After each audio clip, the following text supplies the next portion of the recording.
Good morning everybody. आज हम start करने जा रहे हैं साइंस का lesson number 4 heat. Heat means, heat किसे कहते हैं? ऊष्मा को। हीट यानी गर्मी, ठीक है। It is a very hot outside on the bright summer day. आपने देखा होगा कि जब समर के दिनों में, गर्मी के दिनों में बाहर बहुत गर्मी होती है। ऑन अ विंटर नाइट, और विंटर नाइट में however it is very cold. Winter night कैसी होती है? बहुत ज़्यादा ठंडी होती है। वैन वी रब आवर हैंड्स इन विंटर, अगर हम अपने हाथों को ठंड में रगड़ते हैं, रब करते हैं, दे बिकम वार्म, तो क्या होता है? कुछ समय बाद ये गर्म हो जाते हैं। We wear woollen clothes in winter as they keep us warm. हम वुलन क्लोथ्स विंटर में पहनते हैं अपने आप को गर्म रखने के लिए। The things capped in the refrigerator becomes cold, और वो चीज़ें जो कि रेफ्रिजरेटर यानी फ्रिज में रखी जाती हैं वो चीज़ें ठंडी हो जाती हैं। While the things capped inside N oven become hot, जबकि जो चीज़ें ओवन के अंदर रखी जाती हैं वो गर्म होती हैं। Thus in our daily lives we frequently come across term like hot, cold and warm. इस तरह से हमारी डेली लाइफ में हमारे आगे वी फ्रिक्वेंटली कम जो है, कभी गर्मी, कभी सर्दी और कभी ठंड का अनुभव हमें होता है। Now the property that help us to understand the difference between hot and cold object is heat, यानी वो प्रॉपर्टी जिसकी हेल्प से हम ये समझ पाते हैं कि एक हॉट और कोल्ड ऑब्जेक्ट में क्या डिफरेंस है, उसे कहते हैं heat, which is a form of energy, जो कि एनर्जी की एक फॉर्म है। If we add heat to a substance, अगर हम हीट को किसी सब्सटेंस में ऐड करते हैं, इट बिकम्स हॉट, तो क्या होता है? वो गर्म हो जाती है। If we take away heat from an object, और अगर हम हीट को उस ऑब्जेक्ट से दूर ले जाते हैं, इट बिकम्स कोल्ड, तो ये ठंडी हो जाती है और कंपैरेटिवली लेस हॉट या कम गर्म होती है। The more heat a body possess the hotter it's gets, the more heat a body possess the hotter it gets, और बहुत ज़्यादा जब हीट मिलती है तो बॉडी को भी, तो ये भी हमारी गर्म होती है।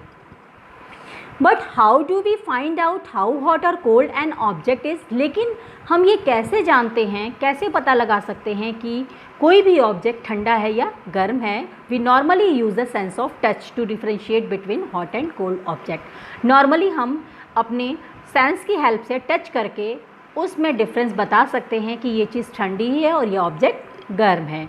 However, this is not a very reliable method of measuring the extent of hotness or coldness of an object. जबकि ये बहुत ही रिलेबल मेथड नहीं है ये जानने का कि किसी चीज़ को मेज़र करने का कि हॉटनेस और कोल्डनेस कितनी है उस ऑब्जेक्ट की। As the following activity shows, वो हम इस एक्टिविटी में पढ़ने जा रहे हैं। To show that sense of touch is not a perfect way to measure heat, इसमें हम शो कर रहे हैं कि जिस हम सेंस ऑर्गन से पता लगाते हैं टच करके कि इज़ नॉट अ परफेक्ट वे, और हम परफेक्ट तरीका नहीं पता लगा पाते कि उसका जो हीट का मेज़रमेंट है वो कितना है। इसमें जो थिंग्स रिक्वायर्ड हैं, 3 tubs, normal water, warm water, as warm as you can bear to dip your finger in, इतना गर्म पानी होना चाहिए कि आप अपनी फिंगर्स को उसके अंदर डिप कर सको। एंड कोल्ड वाटर, और ठंडा पानी। Label the tubs A B and C, तीनों को लेबल कीजिए ए बी और सी में। Put warm water in the tub A, उसके बाद जो गर्म पानी है उसमें टब ए में गर्म पानी रखिए। Cold water in the tub B, ठंडा पानी टब बी में रखिए। And normal water in the tub C, और टब सी में नॉर्मल वाटर रखिए। Okay. Dip the index finger of one hand in the tub A and that of the other hand in the tub B. उसके बाद आप क्या किए रहे, अपने इंडेक्स फिंगर के हाथ की को है जो है टब ए में रखिए, और दूसरा हाथ जो है वो आप टब बी में रखिए। आफ्टर अ फ्यू मिनट्स, कुछ समय बाद, remove both the fingers from tub A and B, और उन दोनों फिंगर्स को टब ए और बी से बाहर निकाल दीजिए। And put them in tub C, उसके बाद टब सी में डाल दीजिए। टब सी में कैसा वाटर है? नॉर्मल वाटर है। रिकॉर्ड योर ऑब्जर्वेशन, अपना ऑब्जर्वेशन रिकॉर्ड कीजिए। You will observe that the finger that was in cold water tub B feels warm while the finger that was in warm water tub A, आप feel करोगे कि जो आपका tub B में cold water था वो आपका गर्म है, while the fingers that was in warm water tub A, जो कि आपके warm water tub A में था, feels cold, उसको आप फील करोगे cold. So it is really difficult to make out whether the water in tub C is actually hot or cold. अब ये डिफरेंस बहुत ही मुश्किल होता है ये देखना कि जो हमारा वाटर टब सी में जो वाटर था वो हमारा हॉट था या कोल्ड था, क्योंकि आपने जो अपने दोनों हाथ पहले रखे थे उसमें एक में तो नॉर्मल वाटर था और दूसरे में थोड़ा सा गर्म पानी था, ठीक है। नाउ कंक्लूजन, अब इसका निष्कर्ष क्या निकलता है, the above observation shows that touch is not a reliable way of measuring the hotness और कोल्डनेस ऑफ एन ऑब्जेक्ट, यानी कि हम टच करके बिल्कुल सही नहीं मेज़र कर सकते कि कोई भी ऑब्जेक्ट कितना हॉट है या कितना कोल्ड है। Okay, now next topic is temperature. Temperature यानी तापमान। हर चीज़ का टेम्परेचर अलग अलग होता है, बॉडी का टेम्परेचर अलग होता है, रूम का टेम्परेचर अलग होता है, ठीक है। While watching a weather bulletin we often hear about the temperature at different places. जब हम न्यूज़ सुनते हैं या देखते हैं, वेदर बुलेटिन वेदर के बारे में जब सुनते हैं तो हमने सुना होगा कि डिफरेंट प्लेसेस का टेम्परेचर अलग अलग होता है। द फिजिकल क्वांटिटी टेम्परेचर, जो फिजिकल क्वांटिटी है टेम्परेचर की, is reliable method of finding out how hot और कोल्ड अ बॉडी इज़। उससे हम पता लगा सकते हैं कि हमारी बॉडी कितनी हॉट है और कितनी कोल्ड है। It is a measure of the degree of hotness और कोल्डनेस ऑफ द बॉडी। ये जो है मेज़र जो होता है, it is a measure of the degree of hotness और coldness of a body. Temperature scales, यहाँ कुछ टेम्परेचर स्केल्स दिए हुए हैं 3 टाइप्स के। The different units measure for measuring temperature are degree Celsius, degree Fahrenheit and kelvin.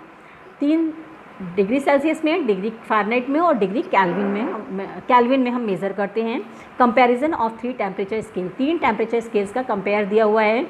Celsius scale, according to this scale the temperature of an object is measured in the units of Celsius in the honor of Andres Celsius. It can be read as degree Celsius or degree centigrade. Okay, according to this scale, इस scale के अनुसार यानी Celsius scale के अनुसार हम किसी भी object का टेम्परेचर जो मेज़र करते हैं वो सेल्सियस में is the in the honour of Anders Celsius, और इसको हम रीड करते हैं डिग्री सेल्सियस में या डिग्री सेंटीग्रेड में।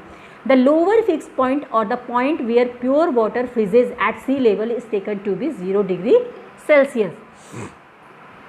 Lower fixed point or the point where pure water freezes, lower fixed point या वो point जहाँ पे हमारा pure water जम जाता है, freeze हो जाता है at sea level पे, उस is taken to be 0 degree Celsius. The temperature where pure water boils or the upper fixed point is taken to be 100 degree Celsius. Fahrenheit scale, Fahrenheit scale का क्या होता है, according to this scale, इस scale के अनुसार the temperature of N object is measured in the units of degree Fahrenheit. इसमें हम किसी भी ऑब्जेक्ट को मेज़र जो करते हैं, टेम्परेचर मेज़र करते हैं तो उसको फ़ारेनहाइट में करते हैं। It is read as degree Fahrenheit और इसको डिग्री फ़ारेनहाइट पढ़ते हैं। The lower fix point in this scale is 32 degree Fahrenheit and the upper fix point is 212 degree Fahrenheit. यानी कि इसका जो लोअर फिक्स पॉइंट होता है इस स्केल का उसका 32 डिग्री फ़ारेनहाइट होता है और अपर फिक्स पॉइंट जो होता है वो 212 डिग्री फ़ारेनहाइट होता है। जबकि हमारा उसका कितना था 0 डिग्री सेल्सियस, ठीक, और अपर कितना था 100 degree Celsius in Celsius scale. Fahrenheit scale में क्या होते हैं 32 डिग्री फ़ारेनहाइट एंड अपर जो होता है 212 डिग्री फ़ारेनहाइट होता है। There are 180 markings between 32 degree Fahrenheit and 212 degree Fahrenheit. इन दोनों फ़ारेनहाइट के बीच में 180 तक की मार्किंग होती है। Now next is kelvin scale, third is kelvin scale. In Kelvin scale, the freezing point of water is taken to be 273 Kelvin and the boiling point is 373 Kelvin. Kelvin में हम water के freezing point को 273 kelvin से लेकर boiling point जो होता है वो 373 केल्विन तक होता है। एसआई यूनिट यानी कि इंटरनेशनल सिस्टम ऑफ यूनिट जो है वो टेम्परेचर इज़ ऑल्सो केल्विन, ठीक है। उसका जो एसआई यूनिट्स है इंटरनेशनल सिस्टम जो है टेम्परेचर का वो क्या है केल्विन है। You will learn about the Kelvin scale in higher classes. Kelvin scale के बारे में हम हायर क्लासेस में स्टडी करेंगे। नाउ कन्वर्जन फार्मूला, यहाँ कुछ फॉर्मूले दिए हुए हैं जिसमें कि आपको कन्वर्जन दिया हुआ है। The following formula shows the relationship between degree Celsius and degree Fahrenheit. Degree Celsius और डिग्री फ़ारेनहाइट के बीच में जो रिलेशनशिप है वो है आपकी C/5 is equal to F-32/9। इसका यूज़ हम करेंगे कुछ सम्स को सॉल्व करने में। Okay, we can use the above, यानी कि जब हमें किसी का कन्वर्जन करना होगा, अगर हमें डिग्री सेल्सियस से फ़ारेनहाइट में चेंज करना होगा तो हम ये फार्मूला यूज़ करेंगे, और अगर हमें we can use the above formula to convert from degree Fahrenheit to degree Celsius, और फ़ारेनहाइट से डिग्री सेल्सियस में अगर कन्वर्जन करना होगा तो हम ये वाला फार्मूला यूज़ करेंगे। C is equal to 5F-32 bracket के अंदर अपॉन में 9, दूसरा F is equal to C multiply by 9/5 + 32। Okay, इन फॉर्मूले को यूज़ करते हुए मैं आप लोगों को 2-3 सम दूंगी, उसे आप सॉल्व करेंगे। Now where C is for Celsius and F is for Fahrenheit, जहाँ पे C आपका सेल्सियस और F आपका फ़ारेनहाइट है। You can use the above formula to convert temperature from one unit to another. इस फॉर्मूले के यूज़ करके आप टेम्परेचर को कन्वर्ट कर सकते हैं एक यूनिट से दूसरी यूनिट में। ओके